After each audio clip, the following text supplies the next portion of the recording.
ప్రార్థన చేసుకుని కూడికను ప్రారంభించుకుంటాం.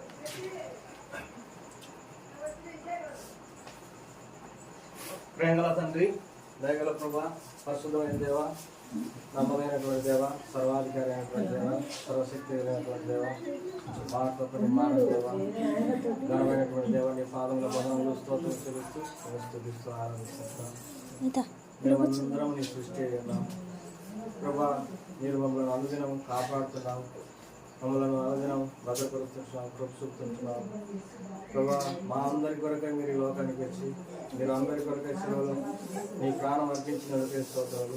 మీరు సెలవులో కాచినటువంటి ఆ పరిశుద్ధమైనటువంటి రక్తంతో మా పాపములన్నింటినీ కడిగి మమ్మల్ని నీ బిడ్డగా స్వీకరించినట్టు స్తోత్రం చెల్లించుకుంటున్నాం ప్రభా. మీరు నీ నామం పేరట పాపికి రక్షణ, నీ నామం పేరట పాపికి స్వస్థత, నీ నామం పేరట మరి భూతము తొలగిపోవటము, నీ నామం పేరట నిత్య జీవమును మేము పొందుకోవడానికి మీరు మా అందరి కొరకై సెలవులో ప్రాణం అర్పించినట్టు చేస్తాం ప్రభా. ఈ సమయంలో మీ దాసురాలు బాలక్క కుటుంబ సభ్యులందరినీ బట్టి వందనాలు స్తోత్రం చెల్లించుకుంటున్నాం ప్రభా. మరి ఈ సమయంలో మరి ఈ గృహంలో కలిగిన ఈ కూడికను మీరు ఆశీర్వదించండి. అందరూ సకాలంలో రావడానికి సహాయం చేయండి. మరి మీ ఆత్మ మా మధ్య ఉంచండి ప్రభా. శక్తి చేతనైన బలం చేతనైన కాదు కానీ మా ఆత్మ ద్వారానే ఈ కార్యము జరిగించాలని మీరు సెలవిచ్చినట్టు మీ ఆత్మ ద్వారా ఈ కార్యాన్ని జరిగించమని వేడుకుంటున్నాం. మా అందరితో మాట్లాడుతురండి.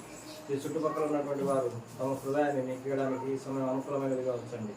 ఈ సువార్త కార్య కూడిక అనేకులకు ఉద్యోగాన్ని కలుగజేసేదిగా, మేలు కలుగజేసేదిగా, రక్షించబడేదిగా ఉంచమని వేడుకుంటున్నాం. నన్ను కూడా మీ హస్తాలకు అప్పచెప్పుకుంటున్నాం. పాటలలో మీరు నడుపును దయచేయండి. వాయిద్యాలు వాయించడానికి మీ సహాయాన్ని దయచేయండి. తర్వాత వాక్యంలో మీ అభిషేకం దయచేయండి. సమస్తం క్రమంగా మర్యాదగా జరగడానికి కూర్చోమించమని యేసు వారి నామం పేరు అడిగి పెట్టుకుంటున్నాం తండ్రి.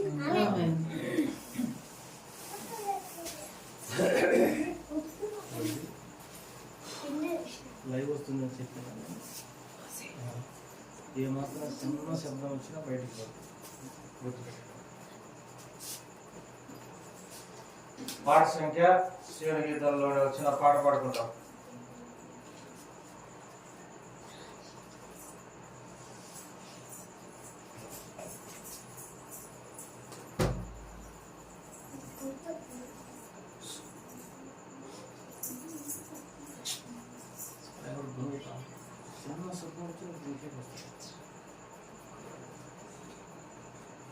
పాట సంఖ్య హల్లెలూయా పాడదా ప్రభు నేను కొనియాడదా 198వ పాట.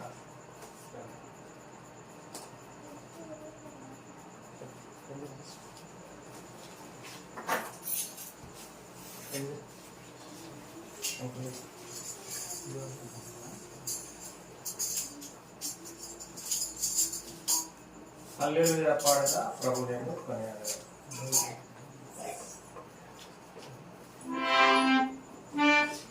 Hallelujah.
సంఖ్య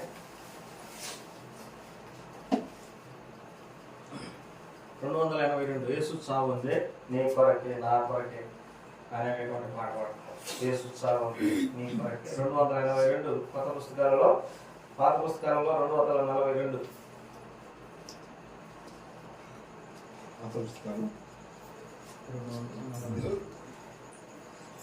యేసు చావు ఉంది నీ కొరకే నా కొరకే.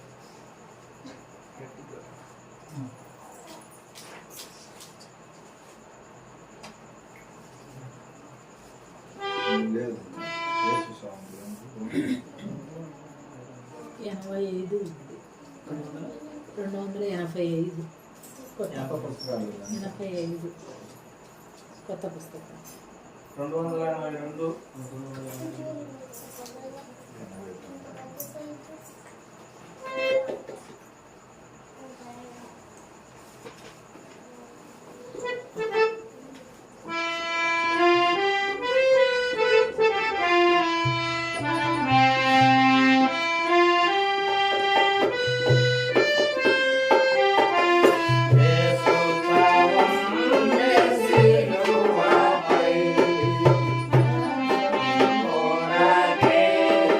Nago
మీరిద్దరు రాండి.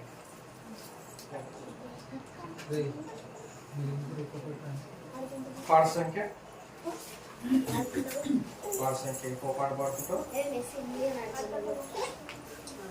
మీరు మాట్లాడుతున్నా మీరు మాట్లాడితే లైవ్ వస్తుంది.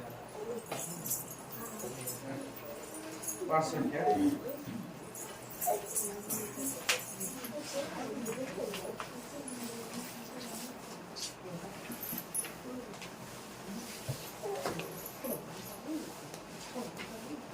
పాట సంఖ్య 337. పాట సంఖ్య 337. రండి రండి రయమున యేసుని రక్షకునిగా అంగీకరించు.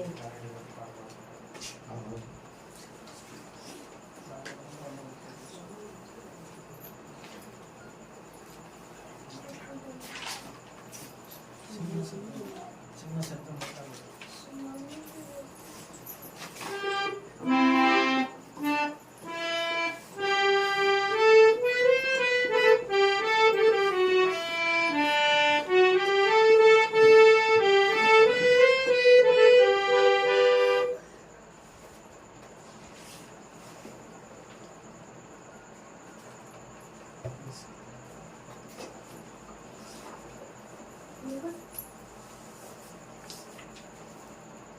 పాట సంఖ్య 337 పాట పాడుకుంటాం. రండి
Sabe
పాట సంఖ్య చివరిగా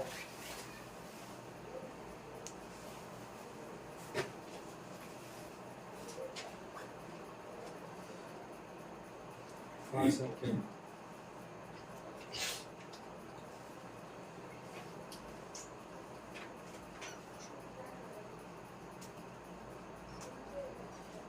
248 రండి రండి యేసుని యొద్దకు రమ్మనుచున్నాడు అనేక 248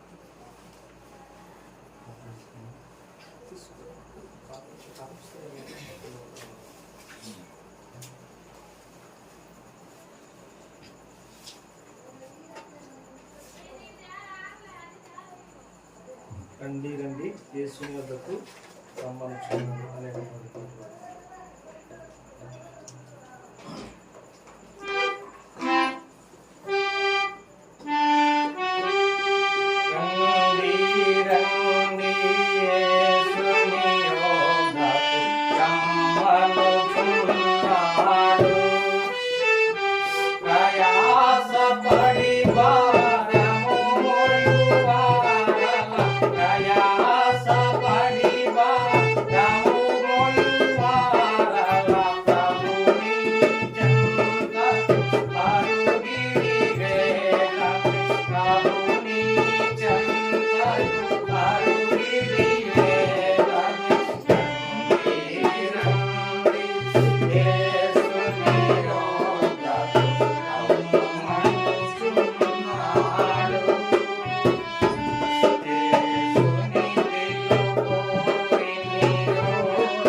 Hare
బైబిల్ పల్లవి పాడుకుంటాం. బైబిల్ పల్లవి పాడుకుంటాం. మీరు పైకి ఎత్తండి. బైబిల్ ఎవరు బైబిల్ వాళ్ళకుండా చిన్నపిల్లలకు కూడా బైబిల్ ఉన్నారు. జమీమా ఏమీమా పాట పాటి వేరే వేరే బైబిల్ బైబిల్ పల్లవి పాడుకుంటాం. బల్లే బాల్లే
వాక్యంలో వాక్య భాగాన్ని చదువుకోవటం.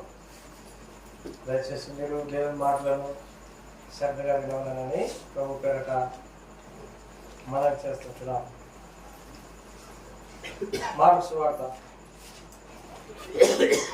దేవుని వాక్యంలో నుండి మార్కు సువార్త 5వ అధ్యాయం మొదటి నుండి 20 వచనాల వరకు ఒక చదవండి. మార్క్స్ వార్త 5వ అధ్యాయం మొదటి నుండి 20 వరకు బిగ్గరగా చదవండి. వారు సముద్రమునకు అద్దరినున్న సముద్రమునకు అద్దరినున్న గెరాసేనుల దేశమునకు వచ్చింది. గెరాసేనుల దేశమునకు వచ్చింది. ఆయన దోణ దిగగానే అపవిత్రాత్మ పట్టిన వాడొకడు సమాధులలో నుండి వచ్చి ఆయనకు ఎదురు పడెను. వాడు సమాధుల్లో వాసం చేసేవాడు. సంఖ్యలతోనైనను ఎవడును వానిని బంధింపలేకపోయాను. పలుమార్లు వాని కాళ్ళకును చేతులకును సంఖ్యలు వేసి బంధించినను వాడు ఆ చేతి సంఖ్యలు తెంపి కాలి సంఖ్యలను తుత్తునీలుగా చేసిన గనుక ఎవడునో వాడిని సాధుపరచలేకపోయాను. వాడు ఎల్లప్పుడూ రాత్రింబగళ్ళు సమాధుల్లోనూ కొండల్లోనూ కేకలు వేయచ్చు తను తాను రాళ్లతో గాయపరుచుకొనుచుండెను. వాడు దూరం నుండి యేసును చూసి పరిగెత్తుకుని వచ్చి ఆయనకు నమస్కారం చేసి యేసు సర్వోన్నతుడైన దేవుని కుమారుడా నాతో నీకేమి నన్ను బాధపరచుకుమని దేవుని పేరట నీకు ఆనబెట్టుచున్నానని బిగ్గరగా కేకలు వేసెను. ఎందుకనగా ఆయన అపవిత్రాత్మ ఈ మనిషిని విడిచిపోమని వానితో చెప్పాను. మరియు ఆయన నీ పేరేమని వాడిని అడగగా వాడు నా పేరు సేన ఏలైనగా మేము అనేకులమని చెప్పి తమ నా దేశం నుండి తోలివేయవద్దని ఆయనను మిగులా బతిమాలుకొనెను. అక్కడ కొండ దగ్గర పందుల పెద్ద మంద మేయుచుండెను గనుక ఆ పందులలో ప్రవేశించినట్లు మమ్మను వాటి యొద్దకు పంపమని ఆ దయ్యములు ఆయనను బతిమాలుకొనెను. యేసు వాటికి సెలవీయగా ఆ పవిత్రాత్మలు వారిని విడిచి పందులలో ప్రవేశించెను. ప్రవేశింపగా ఇంచుమించు 2000 సంఖ్య గల ఆ మంద ప్రపాతము నుండి సముద్రపు దారిని వడిగా పరిగెత్తుకొని పోయి సముద్రంలో పడి ఊపిరి తిరగక చచ్చెను. ఆ పందులు మేపుచున్న వారు పారిపోయి పట్టణములోను గ్రామములోను ఆ సంగతి తెలియజేసింది. జనులు జరిగినది చూడవెళ్ళి యేసునొద్దకు వచ్చి సేనాను దయ్యములు పట్టినవాడు బట్టలు ధరించుకుని స్వస్థ చిత్తుడై కూర్చున్నట్టు చూసి భయపడిరి. జరిగినది చూచిన వారు దయ్యములు పట్టిన వారిని కలిగిన స్థితియు పందుల సంగతియు ఊరి వారికి తెలియజేయగా తమ ప్రాంతంలో విడిచిపోమని వారు ఆయన బతిమాలు కొనసాగిరి. ఆయన దోణి ఎక్కినప్పుడు దయ్యములు పట్టిన వాడు ఆయన ఏదో తనుండనిమ్మని ఆయన బతిమాలు కొనను ఆయన వానికి సెలవీయక నీవు నీ ఇంటి వారి యొద్దకు వెళ్ళి ప్రభువు నీ యందు కనికరపడి నీకు చేసిన కార్యములన్నిటినీ వారికి తెలియజెప్పుమనెను. వాడు వెళ్ళి యేసు తనకు చేసినవన్నీ దెగపోలిలో ప్రకటింపనారంభింపగా అందరూ ఆశ్చర్యపడి ప్రభు సాయం కొరకే ప్రార్థన చేసుకుంటాం. ప్రేమల తండ్రి, దయగల ప్రభు, చదువుకున్న ఈ మాటలన్నీ మా కొరకే దీవించండి. మేము నీ వాక్యాన్ని సరళంగా ఆలకించడానికి సహాయపడుతున్నానికి చుట్టుపక్కల వారికి మేము దయచేయండి. వేసుకోవాలని నా పేట అడిగి పెట్టుకుంటున్నాం తండ్రి.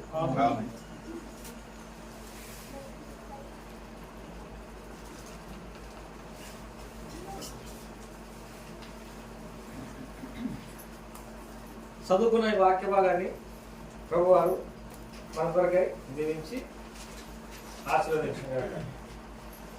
మార్క్స్ వార్త 5వ అధ్యాయంలో ఈ వాక్య భాగాలన్నీ చదువుతున్నాం. మొదటి నుంచి 20 వరకు. నేను వాక్యమైన ప్రస్తుత గ్రంథంలో యేసుక్రీస్తు ప్రభువారు ఎందుకు ఈ లోకానికి వచ్చినాడో ఆ సంగతి రాయబడింది. పాపులను రక్షించుటకు క్రీస్తు యేసు ఈ లోకంలోకి వచ్చిన వాక్యం నమ్మదగినది, పూర్ణాంగీకారణకు యోగ్యమైనదని 1 తిమోతి 1వ అధ్యాయం 10వ వచనంలో రాయబడింది. ఎందుకోసం ఈ లోకానికి యేసు ప్రభువారు వచ్చినాడు? యేసు ప్రభువారు ఏమంటే దేవుడు. దేవుడు ఎవరంటే భూమిని, అందులో ఉన్న సమస్తాన్ని, నిన్ను నన్ను సృజించినటువంటి వాడు. ఆయన శరీరాన్ని ధరించుకొని లోకానికి వచ్చినాడు. ఏ రీతిగా ఆయన ఈ లోకంలో జన్మించినాడు అని అంటే, దేవుని వాక్యంలో దేవదూత మరియమ్మతో అన్నది ఏమని, మరియా భయపడకు, నువ్వు కుమారుని కనుతావు అని అన్నది దేవదూత. ఆమె కన్యక, పెళ్లి కానటువంటి ఆమె. వెంటనే దేవదూత ఏమన్నదంటే, ఇది ఎట్లా సాధ్యమవుతుంది? కన్యకం కదా నేను అన్నప్పుడు, పరిశుద్ధాత్మ శక్తి నిన్ను కమ్ముకును, నువ్వు కుమారుని కన్నువు, అతడు సర్వోన్నతుని దేవుని కుమారుడు అని పిలువబడను అని దేవదూత మరియమ్మతో అన్నది. ఆ మాట లూకాసు వార్తలో చదువుకుంటాం. లూకాసు వార్త 2వ అధ్యాయం 2వ అధ్యాయం 20 వచనం. 2వ అధ్యాయం 20 వచనం.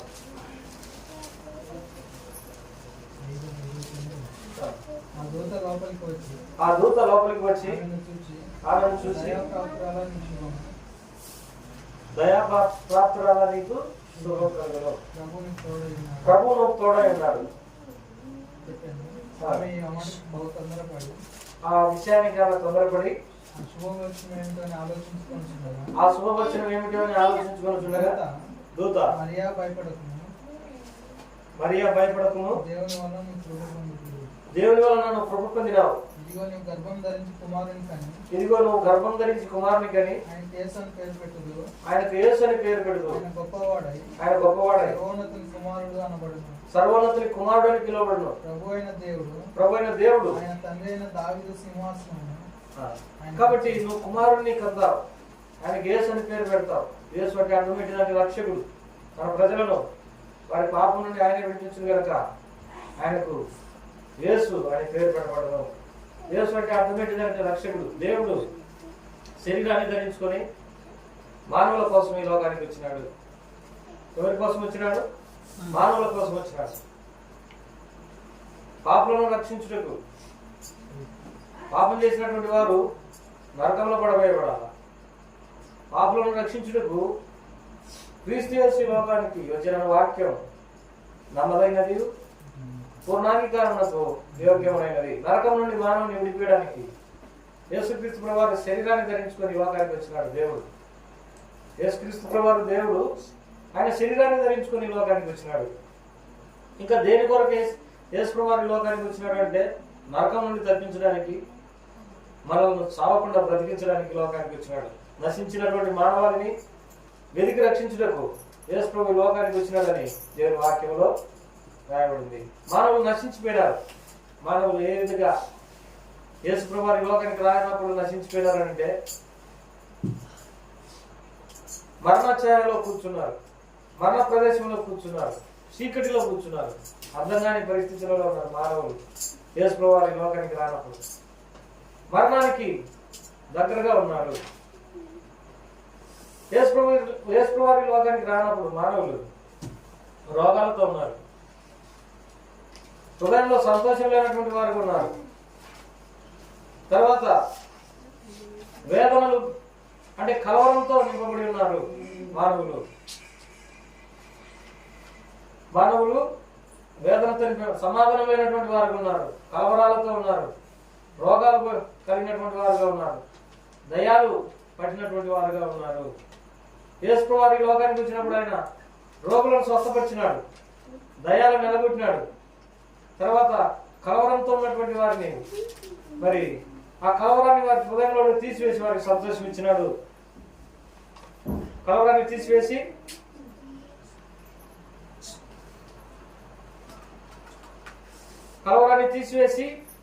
ఆయన వారికి సంతోషం ఇచ్చినాడు. అందుకే యేసు ప్రభువారు ఈ లోకంలో పుట్టినప్పుడు దేవదూతలు ఒక పాట పాడింది. ఏ పాటనంటే సర్వోన్నతమైన స్థలంలో ఆయనకు మహిమయు ఆయనకి ఇష్టమైనటువంటి వారికి సమాధానం కలుగునుగా. కానీ యేసుప్రభువు ఈ లోకంలో ఉన్నటువంటి దేవదూతలు పాడబడినారు. దేవదూత గొల్లలతో చెప్పింది, ఇదిగో మనుషులందరికీ కలగబో మహా సంతోషకరమైన సువార్తమానం, నేడు రక్షకుడు మీ కొరకు పుట్టినాడు. మానవ జాతిని రక్షించడానికి, నరకం నుండి రక్షించడానికి, భౌతికంగా రోగాలతో ఉన్నటువంటి వారిని, దయాలు పట్టినటువంటి వారిని, సమాధానం లేనటువంటి వారిని బాగు చేయడానికి ఆయన ఈ లోకంలో జన్మించినాడు. అందుకే యెషయా గ్రంథంలో ఒక మాట ఉంది. యెషయా గ్రంథం 61వ అధ్యాయం మొదటి నుంచి చదవండి. యెషయా గ్రంథం 1వ అధ్యాయం 61వ అధ్యాయం మొదటి వచనం అండి. యెషయా గ్రంథం ప్రభువు యెహోవా ఆత్మ నా మీదకి వచ్చినది. ప్రభువు యెహోవా ఆత్మ నా మీదకి వచ్చినది. దీనులకు సువర్తమానం ప్రకటించుటకు యెహోవా నన్ను అభిషేకించెను. నలిగిన హృదయం గల వారిని దృఢపరచుటకును, చెరలో ఉన్న వారికి విడుదల, బంధింపబడిన వారికి విముక్తిని ప్రకటించుటకును, విముక్తి ప్రకటించుటకు యెహోవా హితవస్త్రమును మన దేవుని ప్రతిదండన దినమును ప్రకటించుటకును, దుఃఖాక్రాంతులందరినీ ఓదార్చుటకును, సియోనులో దుఃఖించు వారికి ఉల్లాస వస్త్రమును ధరింపు చేయుటకును, బూడిదకు ప్రతిగా పూదండను, దుఃఖమునకు ప్రతిగా ఆనంద తైలమును, భారభరితమైన ఆత్మకు ప్రతిగా స్తుతి వస్త్రమును, స్తుతి వస్త్రమును వారికి ఇచ్చుటకు ఆయన నన్ను పంపి ఉన్నాడు. ఎంతో నలిగిపోయిన యేసుప్రభువు ఈ లోకానికి రానప్పుడు ప్రజలు భారభరితమైన ఆత్మ కలిగి ఉన్నారు, బూడిదలు కూర్చున్నారు, దుఃఖంలో ఉన్నారు, నిరీక్షణ లేనటువంటి వారు ఉన్నారు, సంతోషం లేనటువంటి వారు ఉన్నారు, రోగాలతో ఉన్నారు, వేదనలతో బాధపడుతున్నారు, దయ్యాలు పట్టినటువంటి వారుగా ఉన్నారు. యేసుప్రభువు ఈ లోకానికి రానప్పుడు ప్రజలు మానవులు ఒక మాటలు చెప్పాలంటే నశించిపోయి ఉన్నారు. అటువంటి వారిని వెతికి రక్షించడానికి యేసుప్రభువు ఈ లోకానికి వచ్చినాడు. యేసుప్రభువు ఈ లోకానికి వచ్చినాడు. అర్థమవుతుంది కదా ఎందుకు వచ్చినాడో? What the reason the lord has came with sword. ఎందుకు యేసుప్రభువు ఈ లోకానికి వచ్చినాడు అంటే నశించినటువంటి మానవాళిని వెతికి రక్షించడానికి యేసుప్రభువు ఈ లోకానికి వచ్చినాడు. శరీరాన్ని ధరించుకొని ఈ లోకానికి వచ్చినాడు. ఆయన భూమి మీద ఎన్నో అద్భుత కార్యాలు చేసినాడు. గుడివారికి కనులు ఇచ్చినాడు, మూగవారిని మాట్లాడినట్టుగా చేసినాడు, మరి కుంటివారిని నడుచున్నట్టుగా చేసినాడు, చనిపోయిన వారిని లేపినాడు. ఆయన సృష్టికర్త అయినటువంటి దేవుడు, ఆయన ఏదైనా చేయగలడు. ఆయన దేవుడు, ఈజ్ నాట్ హ్యూమన్ బీయింగ్, ఆయన మానవుడు కాదు, ఆయన దేవుడు కనుక ఏదైనా చేయగలడు. God can do anything but human beings cannot do all things. దేవుడు ఏదైనా చేయగలరు కానీ మానవులు ఏమి కూడా చేయలేరు, అన్ని చేయలేరు మానవులు. దేవుని వాక్యంలో ఏం మాట్లాడలేదు, నథింగ్ ఇంపాసిబుల్ టు గాడ్. దేవునికి అసాధ్యమైనది ఏది కూడా లేదు. ప్రేమైనటువంటి వాళ్ళారా, మరి యేసుప్రభువు చేసినటువంటి అద్భుతాలలో ఒక అద్భుతాన్ని మనం ఈరోజు చదువుకున్నాం. మార్కు సువార్త 5వ అధ్యాయం. గెరాసేనుల దేశానికి ఆయన వచ్చినప్పుడు అక్కడ ఒక వ్యక్తి ఆయనకు ఎదురైనాడు. ఆ వ్యక్తి యవనస్తుడు. ఆ వ్యక్తికి దయ్యాలు పడ్డాయి. అతడు సమాధులలో నివాసం చేసేటటువంటి వాడు, కొండలలో ఉండేటటువంటి వాడు. అతని కాళ్ళ చేతులకు సంఖ్యలు వేసిన అతనిలో ఉన్న దురాత్మ ప్రభావాన్ని బట్టి ఆ సంఖ్యలను తుత్తునీలుగా చేసి తెంచుకునేటటువంటి వాడు.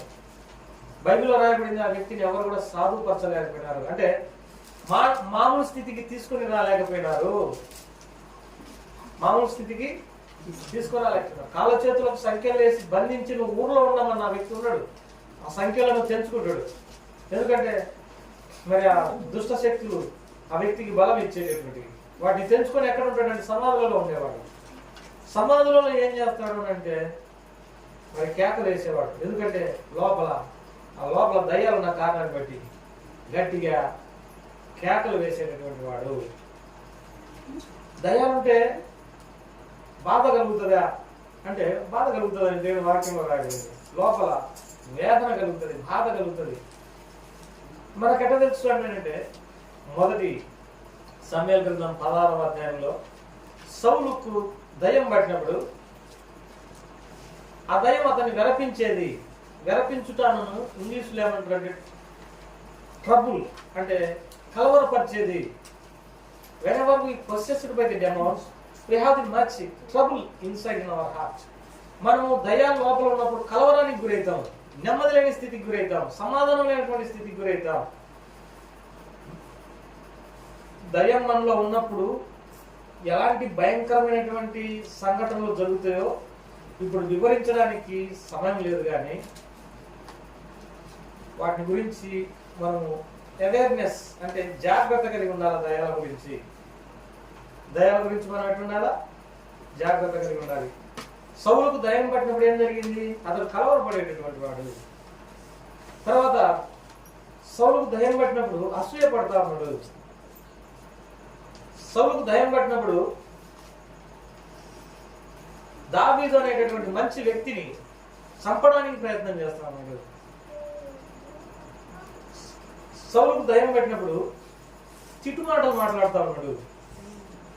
సౌలుకు దయ్యం పట్టినప్పుడు తాను అంతకంతక నీరసించిపోయేటటువంటి వాడుగా ఉన్నాడు.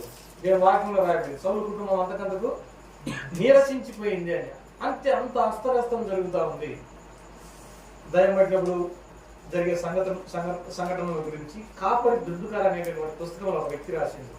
దయ్యాలు పట్టినప్పుడు మనుషులు మరి ఎట్లా ఉంటారనంట, హృదయంలో కలవరాన్ని కలిగి ఉంటారు. తర్వాత మరి అస్వస్థతకు గురవుతారు.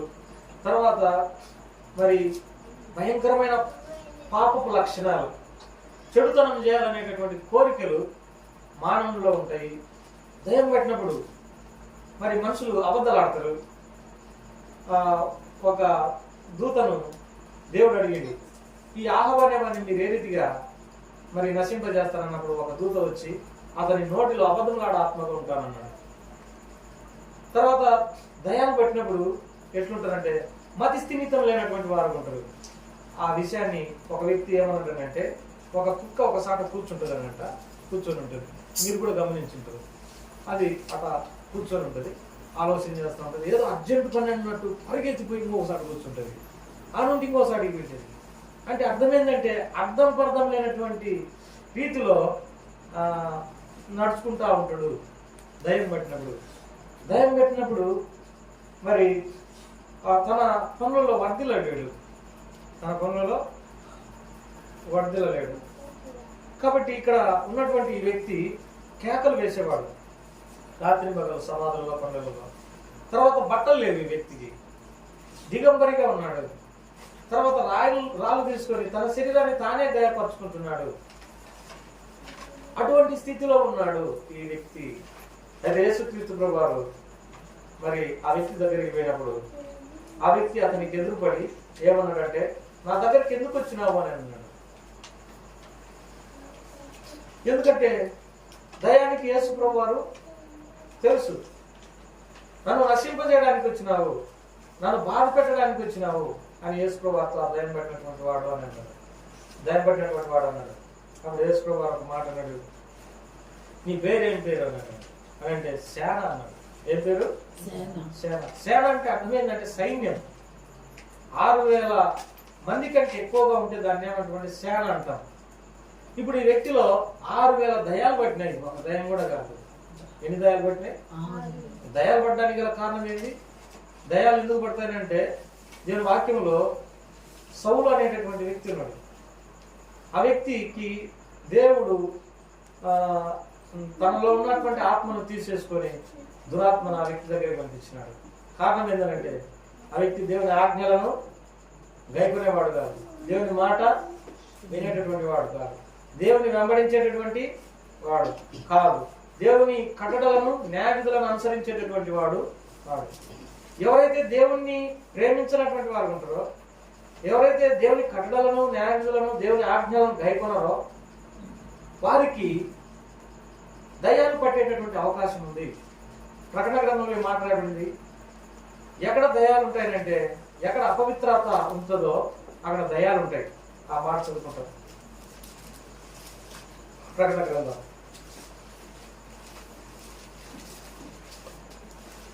ప్రకటన గ్రంథంలో ఈ వాక్యాన్ని చదువుకుంటాం. 18వ అధ్యాయం మొదటి నుండి చదవండి. ప్రకటన గ్రంథం. అటు తరువాత మహాధికారం గల వేరొక దూత పరలోకం నుండి దిగివచ్చుట చూచితిని. అతని మహిమ చేత భూమి ప్రకాశించెను. ప్రకాశించెను. అతడు గొప్ప స్వరముతో ఆర్భటించి ఇట్లా మహాబబులోను కూలిపోయెను. అది దయ్యములకు నివాస స్థలమును. ఇక్కడ ఆగండి, మళ్ళా చదువు. ఎక్కడైతే సుఖభోగాలకు ప్రజలు అలవాటు పడి దేవుడు అంటే ఇష్టం లేనటువంటి వారుగా జీవిస్తుంటారో అక్కడ దయ్యాలు ఉంటాయి. సుఖభోగాలకు అలవాటు పడి దేవుడు అంటే అయిష్టంగా జీవిస్తుంటారో అక్కడ దయ్యాలుంటాయి, దయాలు ఉంటాయి. చూడండి ఇంకేం రాయబడింది. ప్రతి అపవిత్రాత్మకు ఉనికి పట్టు, అపవిత్రములు అసహ్యమైన ప్రతి పక్షికి ఉనికి పట్టు ఆయన. ఎక్కడ అపవిత్ర ఆత్మలు ఉంటాయి, అపవిత్రమైనటువంటి మరి ఈ ఆత్మలు ఉంటాయంటే ఎక్కడ దేవుని యొక్క భయం ఉండదు, అక్కడ ఇవన్నీ ఉంటాయి.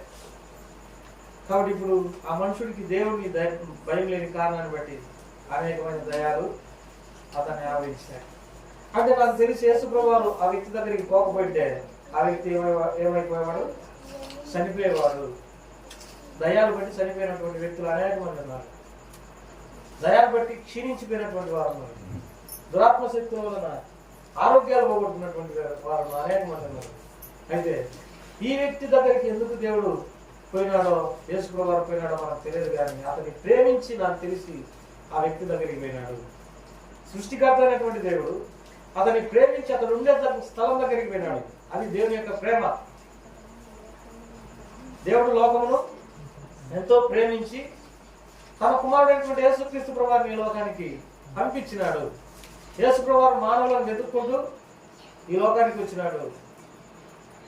కాబట్టి ఇప్పుడు ఆ దయ్యం పట్టినటువంటి వారి దగ్గరికి యేసుప్రభువు అతన్ని ప్రేమించి ఆ వ్యక్తి దగ్గరికి వెళ్ళాడు. అతనిలో ఉన్న దయాలన్నింటిని ఏం చేసినాడు, వెలగొట్టినాడు.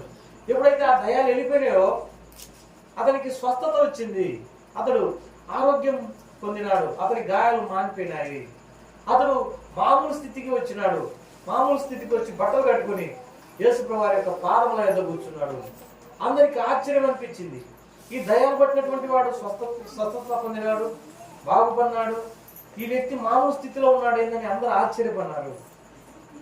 ఆ దయాలు పట్టినటువంటి వాడు అన్నాడు, ఏమన్నాడంటే నేను మీ వెంబడి వస్తాను అన్నాడు. అప్పుడు యేసుప్రభువు ఒక మాట అన్నాడు, ఏమన్నాడంటే నా వెంబడి రావద్దు, నువ్వు ఇంటికి వెళ్ళి మరి నీ మీద నేను కనికరపడి చేసినటువంటి కార్యములన్నింటినీ ఇంటి వారికి చెప్పమన్నాడు. ప్రభువారు స్వస్థత ఇస్తాడు, ప్రభువారు భూతాన్ని మరి తొలగింపజేస్తాడు, ప్రభువారు సంతోషం ఇస్తాడు, ప్రభువారు నెమ్మదిస్తాడు, సమాధానం ఇస్తాడు, ప్రభువారు మానవులకు మేలు చేస్తాడు. ఆయన అలాంటి దేవుడు.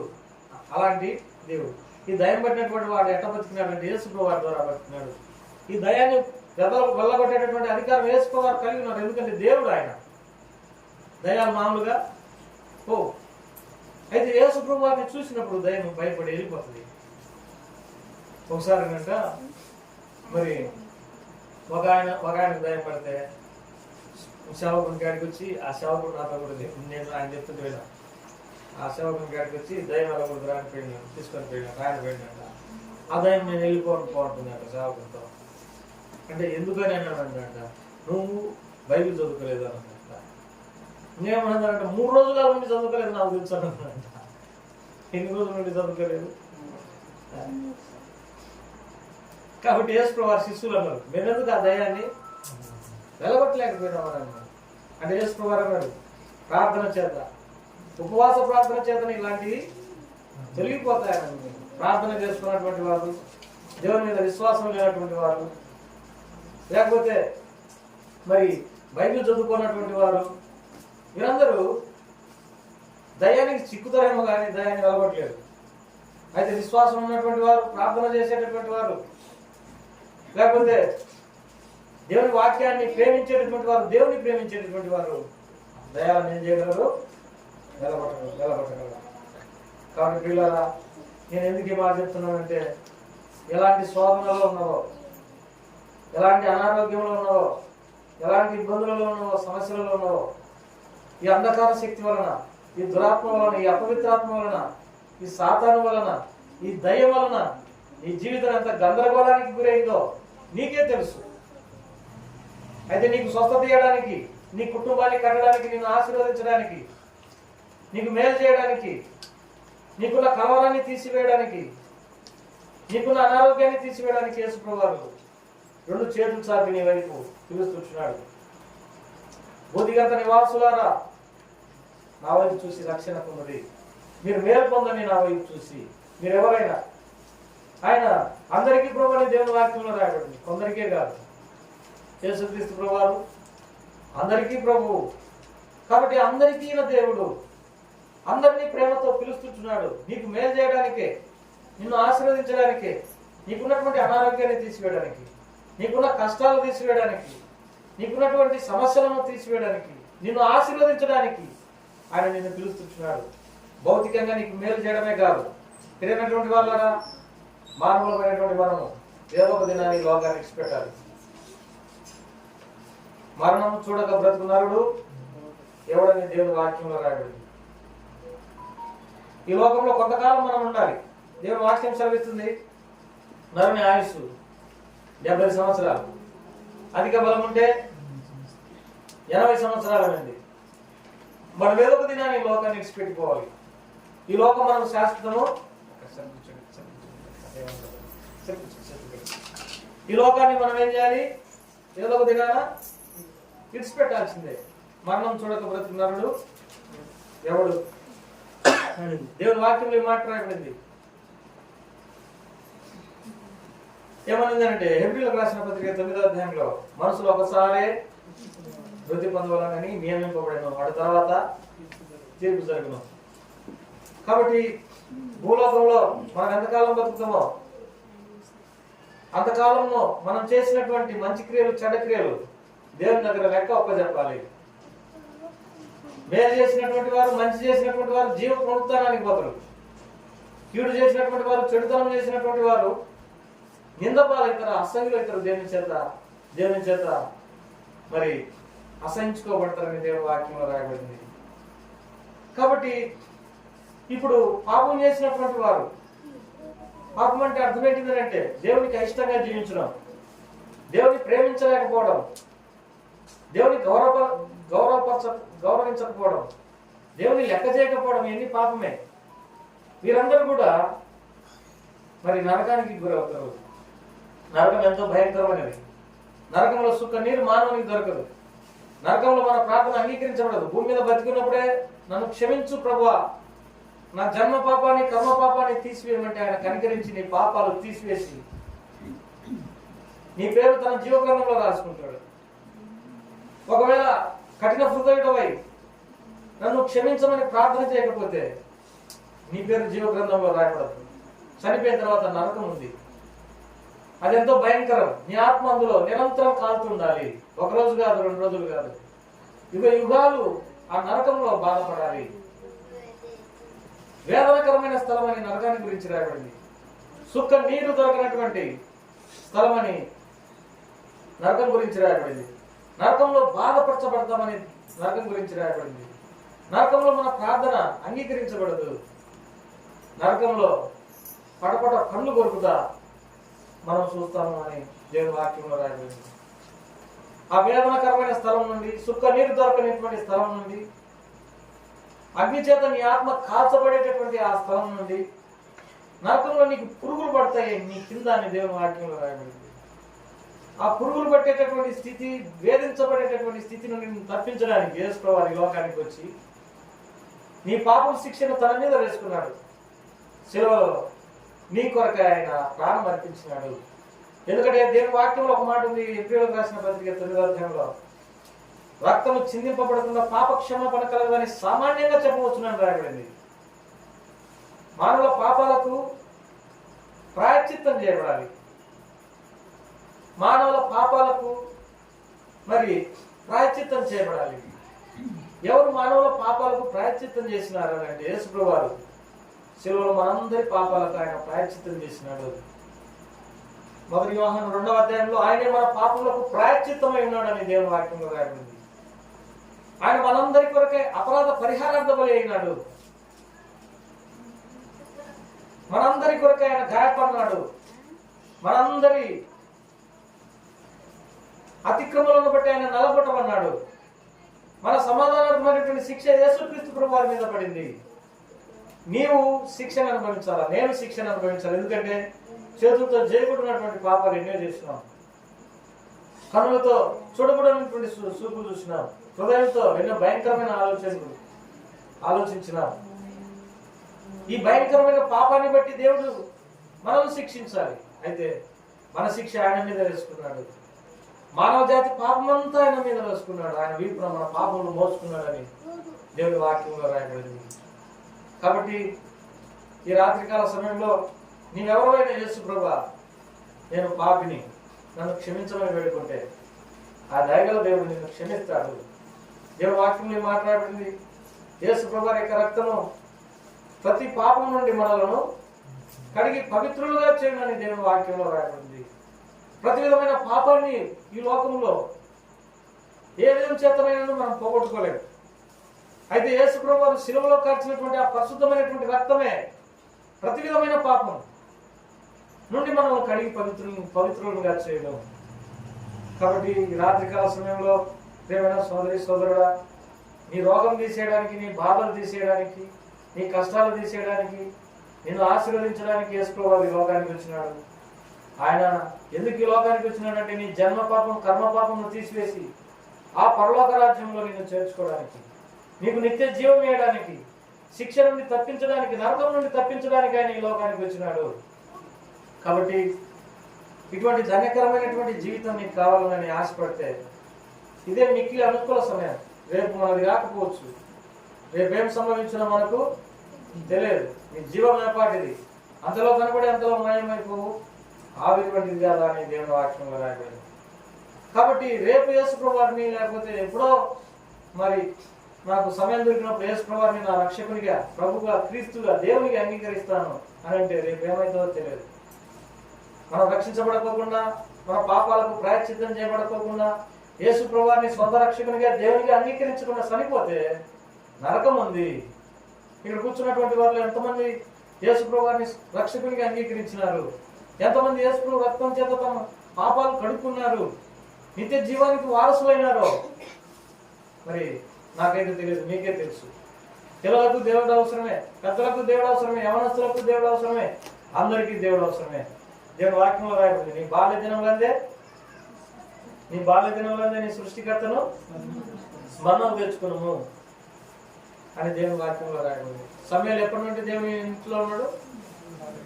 బాల్య దినం నుండి దేవుని సన్నిధానంలో ఎదుర్కొంటున్నాడు. యవనస్తులు ఎప్పుడున్నారు అంటే యవనస్తులు దేవునికి అవసరమైన దేవుని వాక్యంలో రాయబడింది. దేవుని వాక్యంలో రాయబడి యవనస్తులారా మీరు బలవంతులు, దేవుని వాక్యం మీ యందు నిలిచి ఉన్నదని, పెద్దలారా మీరు దేవుని ఎరిగినటువంటి వారు. అందరూ మరి దేవుని తెలుసుకోవాల్సినటువంటి అవసరం ఉన్నది.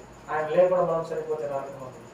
కనుక ఈ రాత్రికాల సమయంలో ప్రభువారు నీకు సెలవిచ్చిన మాట ఏంటంటే, నన్ను తృణీకరించొద్దు, మరి నేను పరిశుద్ధపరచుటకు సాధారణమైన రక్తాన్ని అపవిత్రమైనదిగా ఎంచొద్దు. అట్లా ఎంచితే నిత్యమైన దండన, శిక్ష, ఉగ్రత నీ మీదకి వచ్చునని దేవుని వాక్యం. కనుక ప్రభు నన్ను కనికరించు, నన్ను క్షమించమని ప్రభుని వేడుకున్నాం, ప్రార్థన చేసుకుంటాం. ఈ కుటుంబం కొరకు ప్రార్థన చేయండి.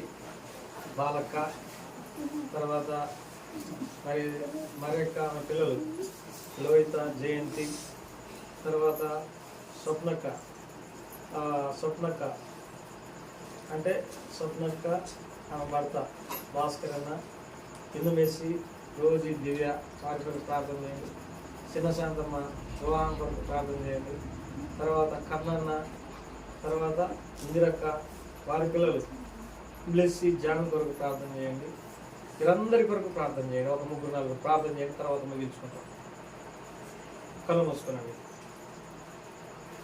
మహాదర్శుడు ప్రేమ పల్లెకు తండ్రి, పాదాలు కోయలాలు స్తోత్రాలు నమస్కారాలు కృతజ్ఞతలు స్తోత్రాలు